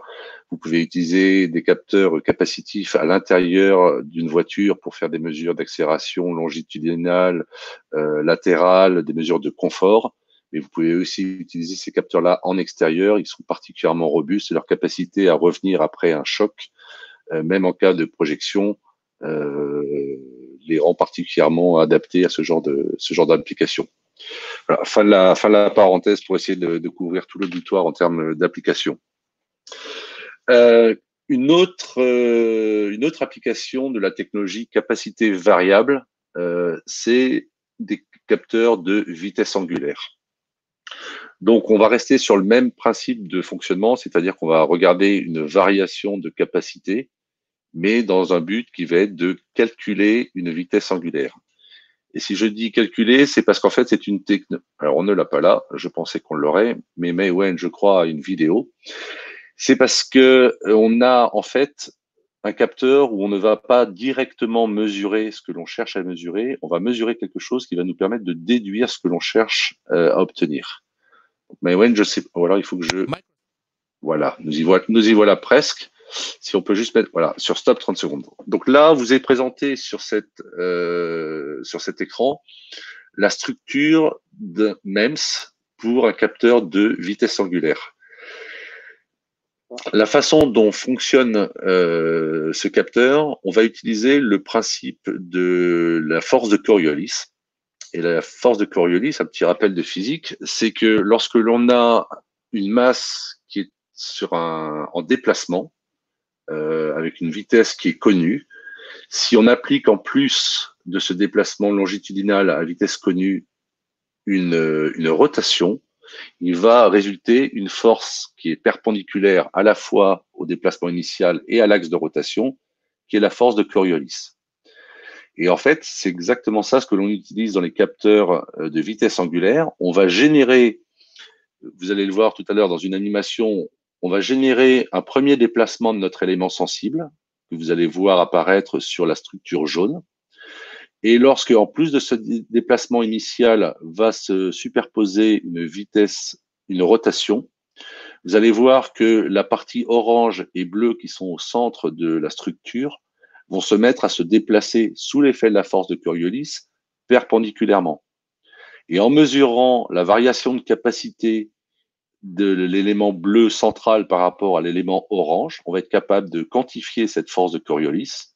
Et comme on maîtrise le déplacement initial, on est capable d'en déduire la seule inconnue qui reste, c'est-à-dire la vitesse angulaire. Donc on va essayer de lancer l'animation. Voilà le premier mode de déplacement qui est celui que l'on génère et que l'on contrôle. Et vous voyez que quand on vient rajouter une vitesse de rotation, on a un déplacement perpendiculaire de la partie orange. Peut-être le rejouer une deuxième fois pour bien revoir le mode de fonctionnement. Ça, c'est le déplacement initial. Et quand on rajoute la rotation, la partie orange va se déplacer perpendiculairement maintenant sous l'effet de la force de Coriolis. Donc, c'est ça ce que l'on mesure. Et c'est ça ce qui va nous permettre, connaissant ce qui a été injecté en termes de déplacement initial, de revenir à la vitesse angulaire. Donc, ça nous a permis de développer un capteur de vitesse angulaire. La première demande venant des gens, encore une fois, du domaine de la sécurité automobile, qui étaient intéressés par savoir à quelle vitesse la tête d'un mannequin allait basculer vers l'avant lors d'un impact. Et donc, on a développé un capteur qui est disponible en un certain nombre d'étendues de mesure, la plus faible étant 100 degrés par seconde, et la plus grande étendue de mesure étant 18 000 degrés par seconde, ce qui correspond à 50 rotations par seconde.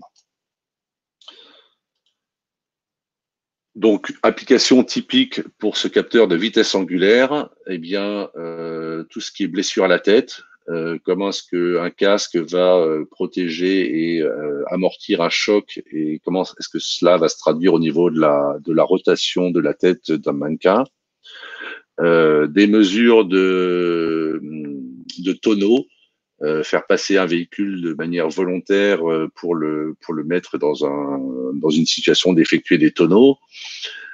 Ça peut être de la balance de l'oscillation de véhicules sur roue. Ça peut être de la rotation, de la vitesse de rotation de n'importe quel type d'équipement. On sera là vraiment sur un capteur qui a comme caractéristique, parce qu'il utilise la technologie capacité variable, d'être relativement insensible aux vibrations et aux chocs, et d'être capable de mesurer avec précision la vitesse angulaire. Bande passante de ce capteur, 2 kHz, et vous voyez que sur le dessus du capteur, vous avez symbolisé la rotation qui traduira un signal positif en sortie et mentionner l'axe de rotation. Nous avons des interfaces de montage qui permettent de monter 3 de ces capteurs de vitesse angulaire perpendiculairement. Et nous avons également développé une solution où on intègre dans un seul et même boîtier 3 capteurs de vitesse angulaire et 3 accéléromètres pour faire un capteur 6 degrés de liberté. Application typique dans les transports, la mesure sur moto pendant des courses de moto, où on va être intéressé par la capacité à mesurer l'accélération, le freinage, l'accélération transverse, et également l'inclinaison et la capacité de passer d'une inclinaison à l'inclinaison opposée avec des temps relativement courts. Donc typiquement, un capteur 6 degrés de liberté, là, serait parfaitement adapté pour mesurer tous ces paramètres. Les gammes d'accélération que l'on couvre Et je dois de préciser que pour l'instant, c'est une gamme d'accélération et une gamme de vitesse angulaire, c'est-à-dire que vous pouvez combiner une gamme d'accélération avec différentes valeurs de vitesse angulaire, mais les 3 accélérations doivent être les mêmes et les 3 vitesses angulaires doivent être les mêmes. Pour la partie accélération, on couvre des pleines échelles de plus ou moins 2G à plus ou moins 500G. Et pour les vitesses angulaires, puisqu'on intègre exactement le même élément que notre capteur de vitesse angulaire, les gammes que l'on couvre, c'est plus ou moins 100 degrés par seconde à plus ou moins 18 000 degrés par seconde.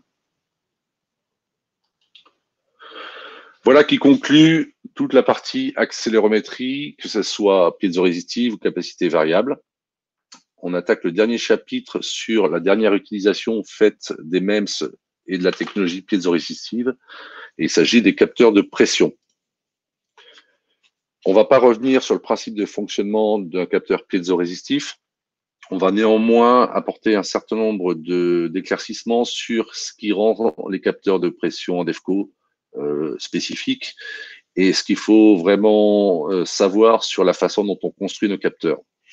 La première chose, c'est que le diaphragme ou la membrane est en silicium et que l'on vient fragiliser on vient concentrer les efforts de cette membrane en 2 points distincts, ce qui permet d'avoir des jauges qui sont concentrées sur deux endroits distincts de la membrane. Si vous regardez le schéma du capteur, on voit qu'il y a une grille qui est là pour protéger la membrane en silicium contre d'éventuels impacts et que juste après cette grille, on a la membrane en silicium.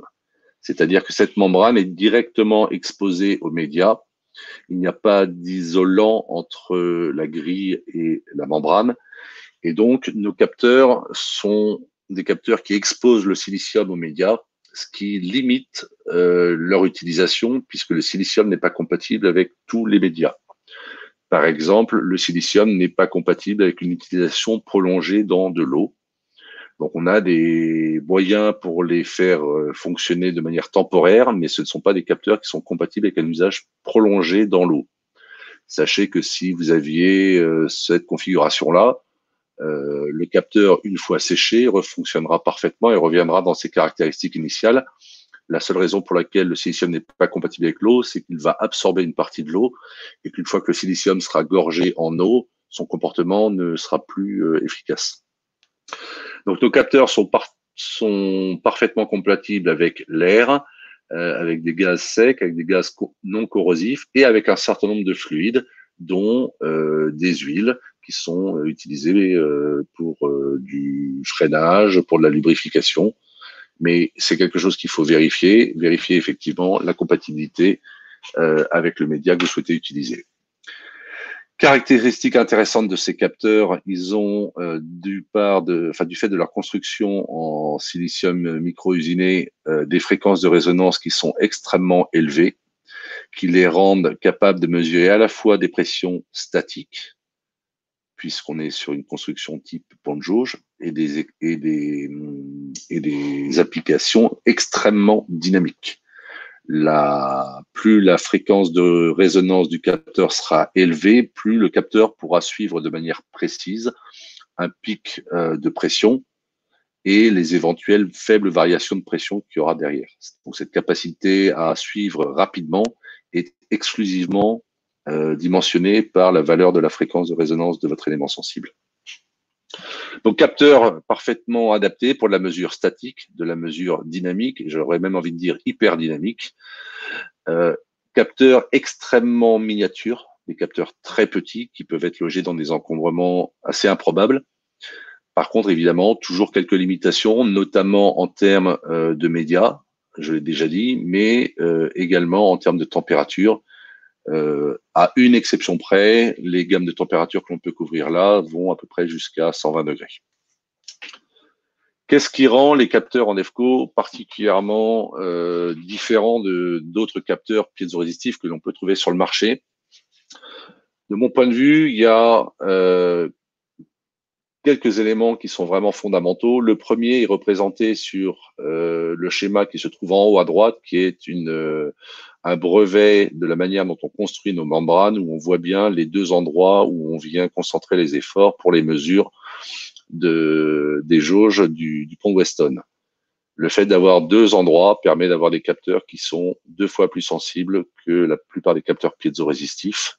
Je parle de pression. En général, un capteur de pression piézorésistif a une pleine échelle de sortie de 100 millivolts. Nos capteurs ont plutôt 200 millivolts de sortie pleine échelle.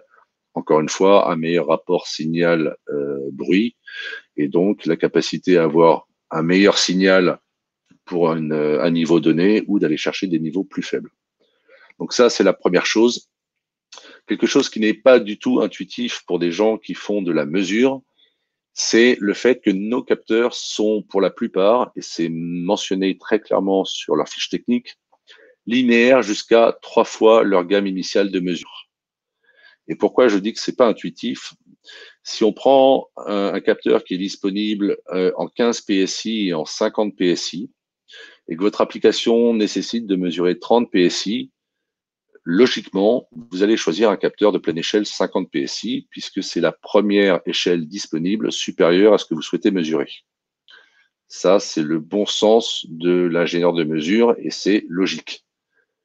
Simplement, si vous faites ça, vous allez avoir 30 PSI pour un capteur de 50 PSI, donc vous allez avoir 3/5 du signal de sortie, donc 3/5 de 200 millivolts, soit 100 millivolts pleine échelle. Ça va fonctionner parfaitement. Avec les capteurs en DEFCO, pour ceux qui sont qualifiés à 3 fois leur étendue de mesure initiale, vous avez une autre option, et c'est là où c'est pas intuitif, qui consiste à dire, pour mon 30 PSI, je vais prendre le capteur qui a une pleine échelle de 15 PSI. On garantit la linéarité de ce capteur jusqu'à 3 fois la pleine échelle. Ils ont été conçus et testés pour cela. Et donc, si vous utilisez un capteur de pleine échelle 15 PSI, vous aurez 400 millivolts de signal pleine échelle, soit presque 4 fois plus qu'en utilisant le 50 PSI. Donc, il peut être judicieux, parfois, dans certains cas, de partir sur une gamme de mesures inférieure à ce que vous souhaitez mesurer, du fait de cette capacité à être linéaire à 3 fois la pleine échelle. Autre avantage que ça peut procurer, si vous ne maîtrisez pas parfaitement le niveau, vous êtes en phase d'essai et vous êtes en train de mettre au point un nouveau système pour gonfler un airbag, vous n'êtes pas exactement certain du niveau maximum que vous allez pouvoir atteindre, et bien en étant linéaire à 3 fois la pleine échelle initiale, vous avez une marge de manœuvre non négligeable. Donc, on a déjà parlé de 2 gammes de pression, la gamme initiale pour laquelle le capteur est spécifié, 3 fois cette gamme-là qui est la gamme dans laquelle le capteur va rester linéaire. Et enfin, une autre caractéristique de nos capteurs de pression, c'est qu'ils ont une burst pressure, donc une pression de destruction qui est en général très supérieure à ce que peuvent proposer nos amis et non moins concurrents. Et donc là, on démontre aussi la véritable robustesse de la conception silicium MEMS et du fait que l'on maîtrise cette technologie-là en fournissant des capteurs qui vont pouvoir être utilisés plus haut que leur gamme initiale d'une part, mais surtout pour lesquels il va falloir appliquer des pressions extrêmement élevées pour commencer à les endommager. Donc des capteurs très robustes. Enfin, on a tout un tas d'options qui sont pas forcément clairement détaillées et explicitées sur nos fiches techniques, que ce soit des grilles de protection pour protéger le capteur contre des particules, que ce soit des gels que l'on va venir mettre entre la grille de protection et la membrane pour créer une isolation et une protection de la membrane des environnements humides. Excusez-moi. Du fait de leur fréquence de résonance très élevée et de leur capacité à suivre des pics de pression très rapides, ce sont des capteurs qui sont particulièrement adaptés à des mesures d'explosion. Et souvent, dans une explosion, avant que l'onde de pression n'atteigne la membrane, il y a un phénomène lumineux appelé photoflash qui aura précédé l'onde de pression. Le capteur pourrait réagir à ce flash lumineux.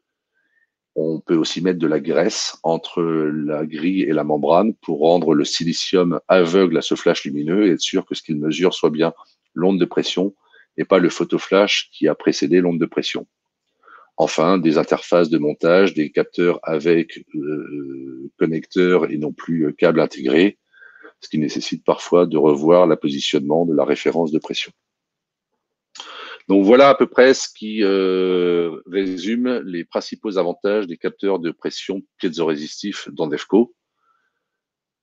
Ce sont des capteurs extrêmement miniatures, extrêmement robuste, avec des capacités de dépasser la gamme de mesures initiale pour laquelle ils ont été conçus, et qui tiendront des niveaux de pression très élevés avant d'être endommagés.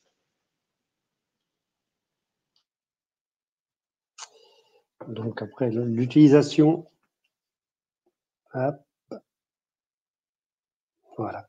Donc l'utilisation des capteurs de pression piézorésistifs dans le domaine automobile, c'est souvent utilisé dans le domaine de l'aérodynamique. Hein, donc, et les principaux critères donc demandés pour ces applications, c'est évidemment d'avoir les capteurs les plus petits possibles, hein, pour qu'ils ne puissent pas interférer donc avec l'écoulement de l'air, hein, autour des éléments. Évidemment qu'il y ait des temps de réponse en fréquence le plus haut possible. Et donc, lorsqu'on parle d'aérodynamisme, donc les valeurs de pression sont très très faibles. Et donc, ce qui est demandé, c'est d'avoir une très grande résolution. Donc, l'utilisation dans le domaine des souffleries, hein, pour caractériser un véhicule, hein, pour améliorer sa pénétration aérodynamique dans l'air. Hein. C'est souvent utilisé dans le domaine des courses automobiles. Hein. Là, on voit bien, donc c'est pour un véhicule de course sur circuit. Hein, où là, ce qu'il faut prendre en considération, c'est vraiment c'est l'épaisseur du capteur, de façon à ce qu'il soit le plus mince et le plus fin possible, pour ne pas donc modifier l'écoulement de l'air sur la structure. Et donc les pressions mesurées donc sur l'écoulement de l'air, ce sont des très basses pressions, hein, donc de l'ordre de quelques PSI, hein, une quinzaine de PSI maximum sur les structures.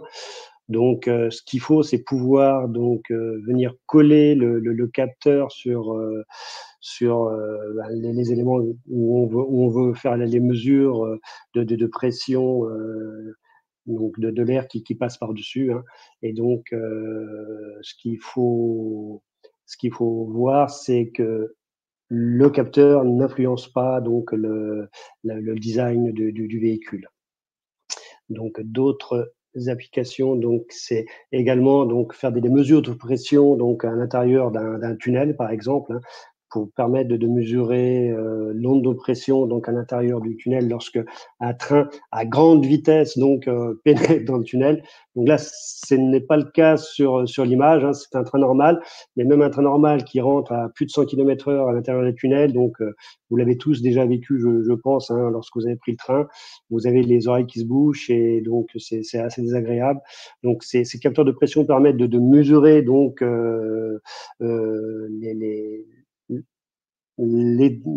comment dire la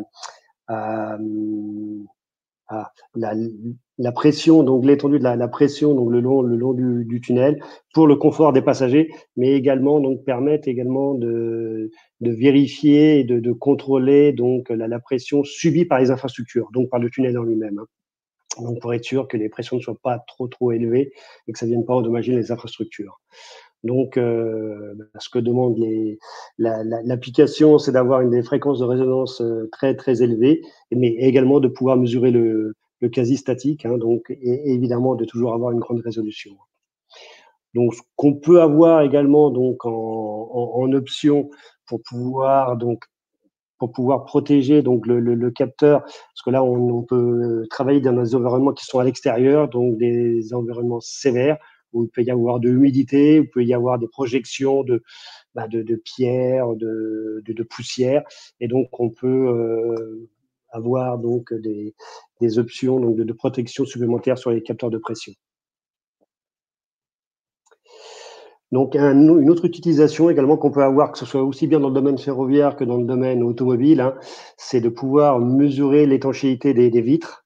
Donc là, ce qu'il faut, c'est avoir un capteur très fin qui puisse être posé sur la vitre, avoir une membrane affleurante de façon à pouvoir faire des mesures de pression très faible, hein, qui pourrait être diffusée sur les joints et se profiler le long de la vitre.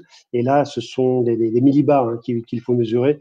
Donc là, les capteurs de pression piézo-résistibles en DEFCO permettent de faire des mesures très très faibles et donc permettrait donc de pouvoir faire des mesures et des tests d'étanchéité sur les vitres automobiles ou dans le domaine ferroviaire. Donc nous avons deux types de capteurs donc utilisés pour le domaine donc des mesures aérodynamiques et mesures d'ondes de pression et d'étanchéité. Hein. C'est premièrement le 95C, hein, donc il y a un capteur qui a une dimension inférieure à une pièce de 50 centimes en diamètre, mais surtout ce qu'il faut noter, c'est son épaisseur qui est très très faible, hein, qui est inférieure au millimètre, hein, qui est de l'ordre de 0,7 mm, donc qui vraiment n'influencera pas donc l'écoulement de l'air sur les structures dans une soufflerie par exemple. Ça c'est très fortement utilisé dans ces applications-là. Et ces étendues de mesure, donc ça va de 15 PSI à 50 PSI, hein, donc de pression atmosphérique jusqu'à 4-5 bars. Et là, on a des fréquences donc de résonance qui sont très très élevées parce qu'on monte jusqu'à 320 kHz. Et là, évidemment, donc pour pas endommager les structures, donc on fait des mesures, on vient coller le capteur. Ensuite, on a un capteur également très peu intrusif, hein, qui permet de faire des mesures de très très faible pression, hein, donc de l'ordre de quelques dizaines de millibars jusqu'à la pression atmosphérique, hein, où là on a un capteur, donc un petit tube, hein, qui fait à peine un diamètre de 2 mm. Hein. Donc ça, c'est un capteur très peu intrusif qui est également utilisé dans le domaine des mesures aérodynamiques. Ensuite, nous avons une gamme de capteurs de pression assez vaste, hein, en piezo résistif. On va donc évidemment de 1 PSI jusqu'à donc la très haute pression. Là, on peut aller jusqu'à 20 000 PSI. On a également un capteur donc qui peut fonctionner donc en haute température, hein, jusqu'à 260 bars. Donc là, ce qu'il faut noter sur ce capteur-là, ce sont leurs très faibles dimensions. On peut un peu les mettre où on veut. Hein. Donc après, ce qui va limiter l'utilisation de ce capteur-là, c'est, comme disait tout à l'heure Philippe, c'est les médias utilisés. Hein. C'est vrai qu'on est plus à même de les utiliser avec de l'air ou des gaz neutres. Ensuite, faire attention. Et là, donc, on vous demandera de nous indiquer les endroits où vous avez l'intention de les mettre, qu'on puisse vous conseiller le meilleur capteur à utiliser avec les meilleures protections possibles, de façon à ce que le capteur soit utilisé dans les meilleures conditions possibles. Et c'est pour ça que nous sommes là également, pour pouvoir répondre à toutes vos demandes, quelles qu'elles soient. Tac. Et là, je laisse finir Philippe pour présenter les suppléments de gamme qu'Andeco peut proposer. Alors, avant d'enchaîner sur les compléments de gamme, il y a une question qui a été posée sur la partie questionnaire sur le chat. Et la question est la suivante. Je voudrais savoir pourquoi, quand je fais le plus ou moins G en statique sur des accéléromètres 25G pleine échelle, il y a une valeur de différence sur le déséquilibre initial. Donc, en fait, pour essayer d'être sûr que tout le monde comprenne bien la question, effectivement, les capteurs, notamment capacitifs, ont cet avantage que comme ils passent le continu, qu'ils répondent à l'accélération statique. Si vous mettez un capteur sur une des phases sur lesquelles il doit mesurer, vous allez mesurer la gravité. Si vous retournez le capteur, vous allez mesurer moins la gravité. Et donc, on pourrait effectivement imaginer qu'en faisant juste la rotation sur le dos du capteur, on ait exactement les mêmes valeurs, plus la gravité et moins la gravité. Ça, ce serait un monde qui serait parfaitement idéal. La première chose à faire, c'est que les capteurs en question fonctionnent un petit peu comme un pont et ont un déséquilibre initial. Donc, sur les fiches techniques des capteurs capacitifs, vous avez ce qui s'appelle le ZMO, Zero Maximum Output. En clair, dans la manip que je viens de décrire, où vous passez le capteur d'une phase sur l'autre pour faire moins 1G plus 1G, si vous montez le capteur perpendiculaire à son axe de mesure, vous devriez théoriquement mesurer 0, puisque l'axe de sensibilité du capteur se retrouve, pour le coup, perpendiculaire à la gravité. Donc, il ne devrait pas être sensible. Or, il va être sensible. Il va être sensible parce qu'il y a un déséquilibre initial du pont. Il va être sensible parce qu'il y a de l'influence de transverse. Donc, la première chose à faire pour faire un test de capteur plus ou moins 1G, c'est de le mettre perpendiculaire à son axe et de faire le zéro de sa chaîne de mesure. C'est-à-dire de forcer votre électronique à dire, dans cette position-là, mon capteur voit 0. Une fois que vous avez fait ça, en le passant en plus 1G, moins 1G, vous devriez avoir des valeurs extrêmement proches, encore une fois, au défaut minime du capteur. Mais cette valeur maximale de déviation du 0 est théoriquement spécifiée sur la fiche technique. J'espère que j'ai répondu à votre question. Sinon, mon adresse email, c'est p-de-cordebois@pcb.com où vous envoyez à PCB France qui fera suivre et on adressera plus en détail ça. On a même des petites vidéos pour illustrer cette manip. Pour revenir au sujet de la présentation, il a été décidé de vous présenter principalement la technologie MEMS et toutes les technologies et toutes les utilisations que Andefco fait des éléments MEMS qui sont fabriqués, parce que c'est une des particularités d'Andefco de fabriquer ses propres éléments MEMS dans sa propre usine. Andefco, c'est aussi toute une gamme de capteurs non MEMS, piézoélectriques, avec ou sans électronique intégrée, d'électronique associée pour pouvoir conditionner tout type de capteurs, piézoélectriques, électronique intégrée, piézorésitifs, capacitifs, de pression, que ce soit des électroniques de laboratoire, multivoies, que ce soit des électroniques embarquables ou embarquées, comme ce que vous avez au centre là avec l'espèce de connecteur industriel doré, qui est un ampli qui a été conçu pour fonctionner dans des environnements perturbés en termes de vibration choc.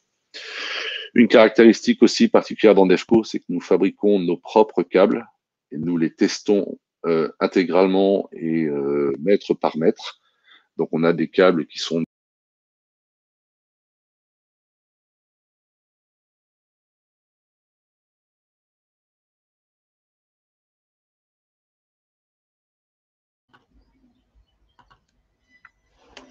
Alors, on a perdu à nouveau Philippe. On arrivait en fin de présentation, donc c'est moins gênant. Il y a Luc qui vient de nous rejoindre du coup pour éventuellement finaliser le discours que tenait Philippe. Et Philippe qui revient.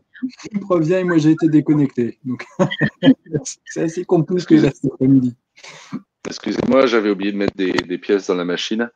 Enfin voilà, tout ça pour dire qu'on a tout un tas d'équipements qui vont autour de la technologie MEMS. Je voulais juste parler d'un produit parce qu'il est assez unique et assez original. Il est présenté sur cette diapositive à 11h50. C'est un simulateur d'accéléromètre qui vous permet de simuler ce qu'un accéléromètre sortirait sans avoir l'accéléromètre et ce qui vous permet de tester votre chaîne de mesure, de vérifier que vos câblages, votre amplification, votre filtrage, votre système d'acquisition sont proprement configurés sans avoir utilisé un accéléromètre. Et je crois que cela conclut la présentation d'aujourd'hui en vous remerciant pour votre patience malgré les quelques difficultés techniques que nous avons rencontrées. Oui, alors je vais prendre la main du coup pour la fin. Effectivement, la présentation est terminée. Alors, cette présentation avait vraiment pour objectif de vous présenter la technologie MEMS et les différents usages qu'on en faisait en termes de capteurs, donc via la marque Andefco. On a essayé de vous présenter quelques applications. Après, c'est loin d'être exhaustif et ça ne correspond pas forcément toujours exactement à votre besoin. Donc, n'hésitez pas non plus à nous recontacter pour qu'on vous fasse quelque chose de plus ciblé sur un type d'application précise, par exemple. Il n'y a aucun problème. On vous fait ça à la demande. N'hésitez pas non plus à nous contacter sur d'autres besoins autour de PCB, enfin de produits distribués par PCB, de services dont vous auriez besoin. Là, on est quand même dans un contexte assez particulier avec la pandémie. On a tous la même envie, la même ambition de redémarrer et de faire en sorte que tout reparte assez vite. Donc, nous sommes en ordre de marche et on est motivé aussi pour vous accompagner au maximum dans ce qu'on peut faire, en tout cas dans notre domaine de compétences. Donc, n'hésitez vraiment pas. La présentation que vous avez eue aujourd'hui vous sera adressée sous la forme d'un PDF interactif très prochainement. Vous y trouverez du coup à l'intérieur des petites vidéos d'animation, également des liens vers des articles qui parlent de façon plus précise d'un usage dans une application dédiée d'un ou plusieurs capteurs en DEFCO. Donc, ça vous laisse de la lecture d'ici la fin du confinement. Voilà, je crois que j'ai fait le tour de ce que je voulais dire. Donc, merci encore pour votre présence, votre écoute. On a largement dépassé le temps imparti parce que mes collègues ont plein de choses à raconter et qu'on a du mal à tenir le timing. Mais merci d'être resté jusqu'au bout et n'hésitez vraiment pas à nous contacter pour… je vois qu'il y a quelques questions qui commencent à arriver. Ah non, ça, merci. Merci à vous aussi. J'ai bien noté la demande de vidéo suite à l'explication sur le plus ou moins 1G, malgré les interruptions de connexion. Donc, on revient vers vous, monsieur. Donc, en tout cas, on vous laissera très prochainement toutes notre coordonnées. N'hésitez vraiment pas à nous recontacter et à revenir vers nous. Merci beaucoup. Merci beaucoup donc d'avoir participé à cette présentation, ce webinaire, en espérant qu'il vous ait apporté des informations complémentaires. Et si vous avez des questions, surtout n'hésitez pas à revenir vers nous et à nous envoyer des emails ou à nous téléphoner directement. On reste à votre disposition. Et encore une fois, merci. Et je vous souhaite une bonne fin d'après-midi et un bon confinement. Au revoir. Au revoir.